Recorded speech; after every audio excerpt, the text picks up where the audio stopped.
do a great picture. Very classy, the maker of champions. The giant WrestleMania. I'm so sick of these people. You know, I'm the tribal chief around here. Yeah, you see me, the tribal chief. That's right. I got that thing on me. I got that stick. I got that tool. I'm packing. You must be some kind of a dumbass. And I will never retire. You know, this aggression will not stand, man. Now get that garbage out of here. It doesn't matter what you think. It's still real to me, damn it.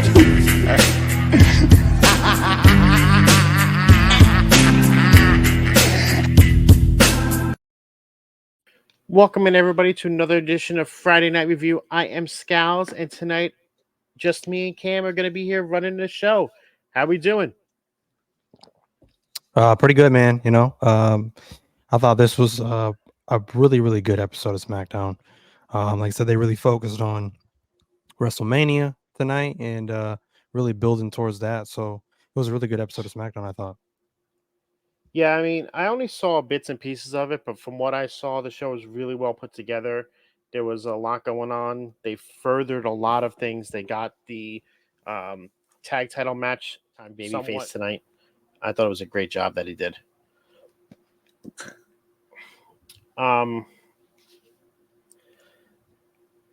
Let's touch on. I just want to touch on some news that broke earlier tonight.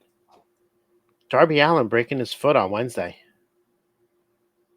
Did you hear about that? I did not hear about that. He broke his foot on Wednesday, and now he can't go climb Mount Everest. Hey, man, maybe that's a sign. I was gonna say you shouldn't be doing. Are we thinking that's a sign that he shouldn't do that? Like, I mean, it's a sign you shouldn't be doing it, dude. Like, That's a sign the universe is telling you, like, don't do it, dude. You don't do this because you probably not coming back. Like, yeah. We know So you're a crazy mofo, but yeah, that's honestly probably a blessing in disguise, you know. So, and then you have NFL free agency.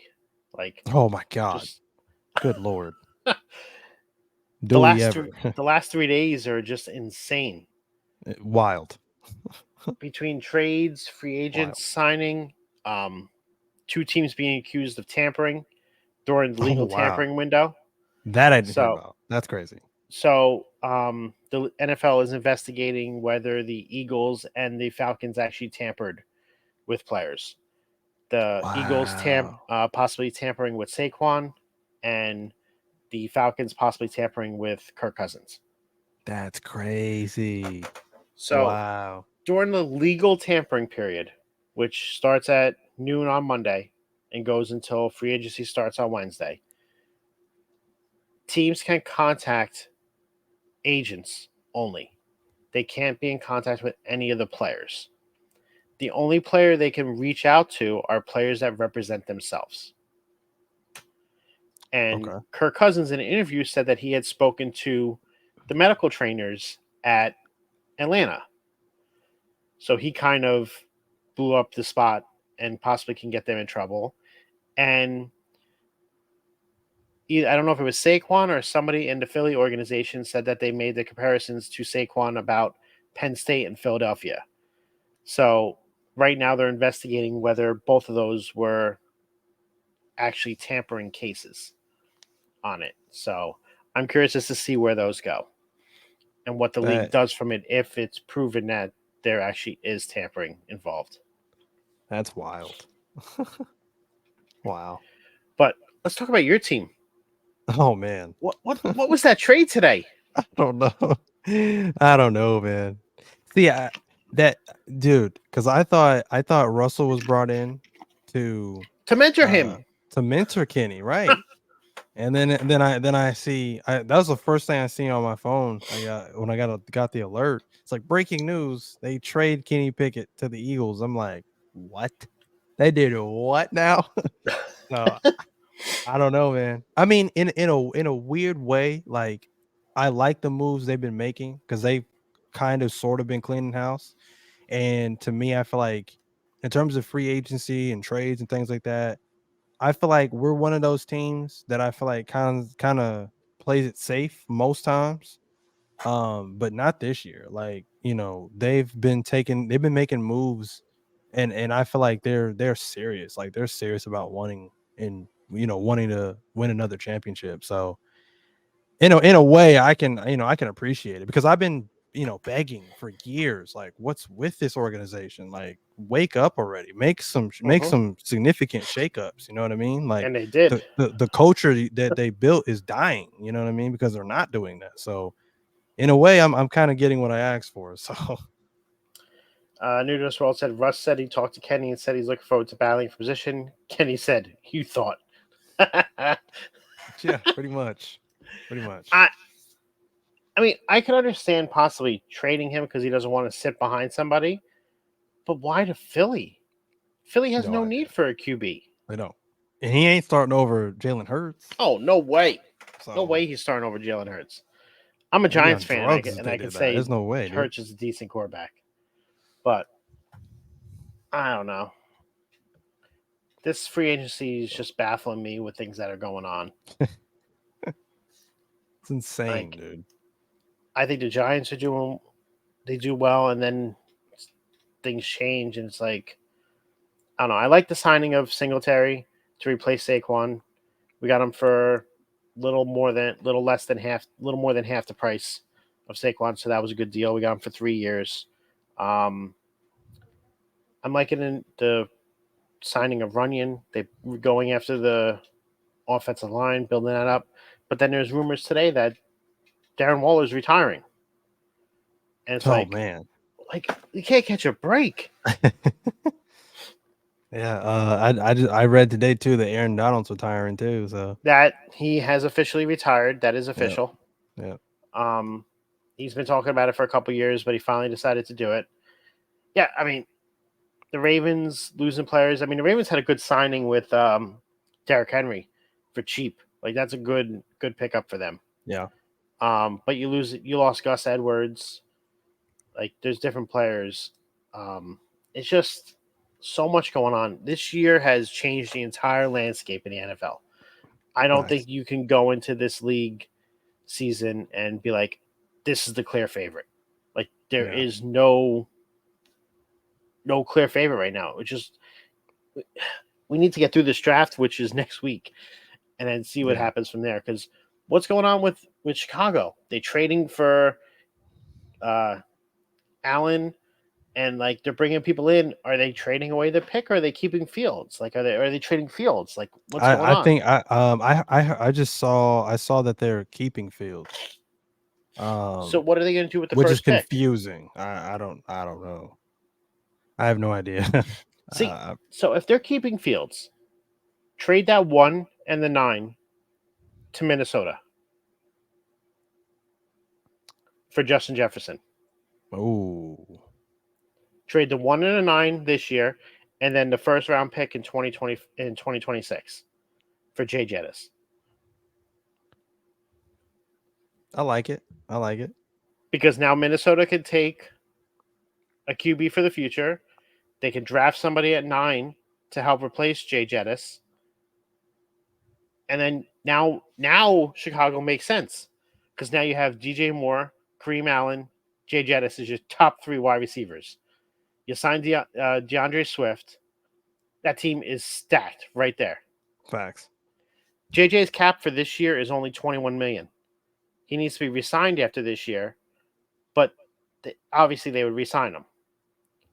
But his cap hit is $21 million for this year. But like, that's crazy.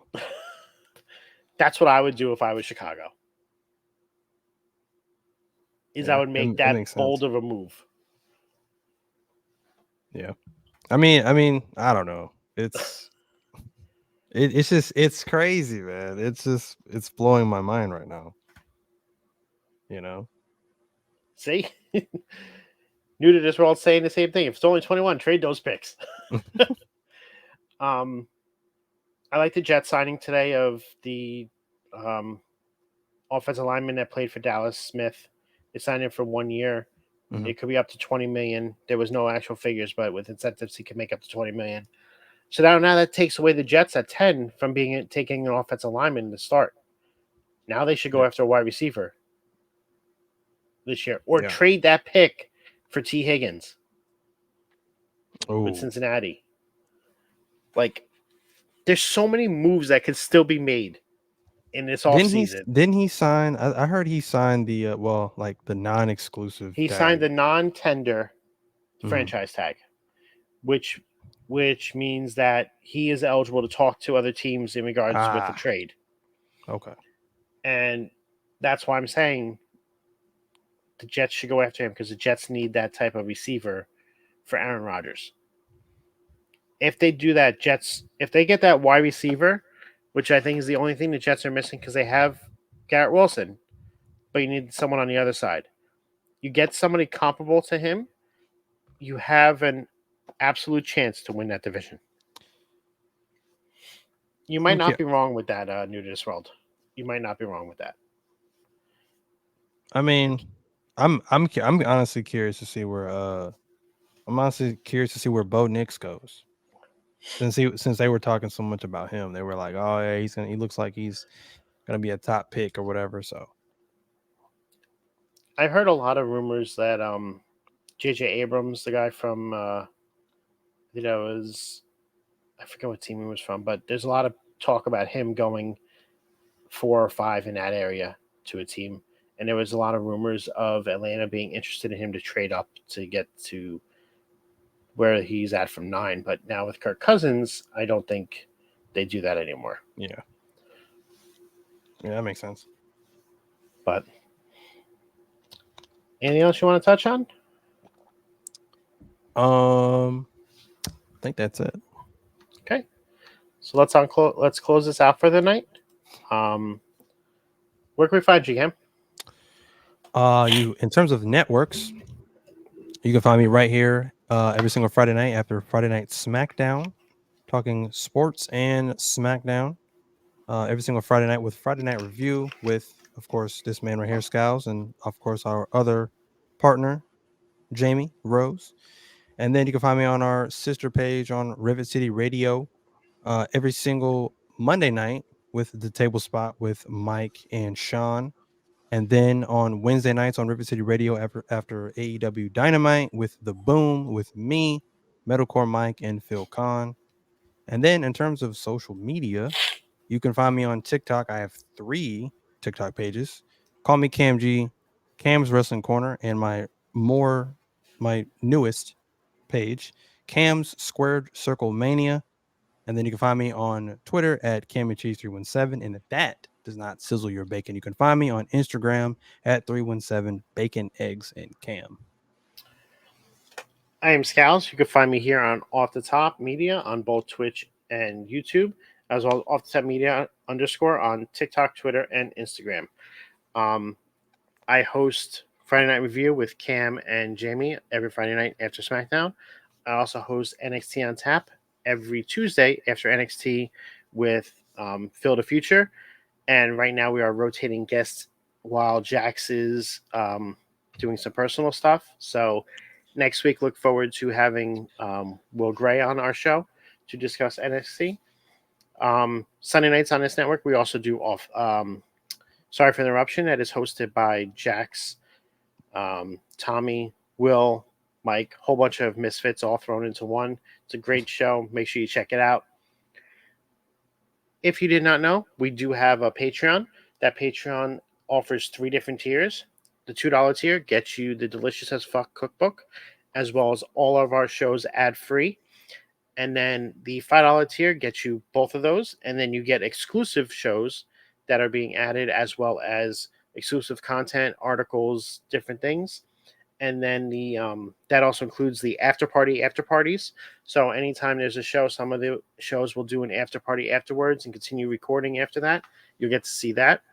And then the $10 tier gets you into the Discord on a special role to get a special channel to where you can discuss and talk to all of the hosts, as well as getting the monthly viewing with Will and Jax as they watch a movie together. So it's great. Make sure you check it out. They are doing a giveaway starting April 1st. We'll be doing a giveaway You need to be subscribing to either Off the Top Media or Rivet City Radio's YouTube, as well as in the Patreon. Want to thank everybody for coming out tonight. We'll catch y'all soon, and we hope to see you back. Have a great evening.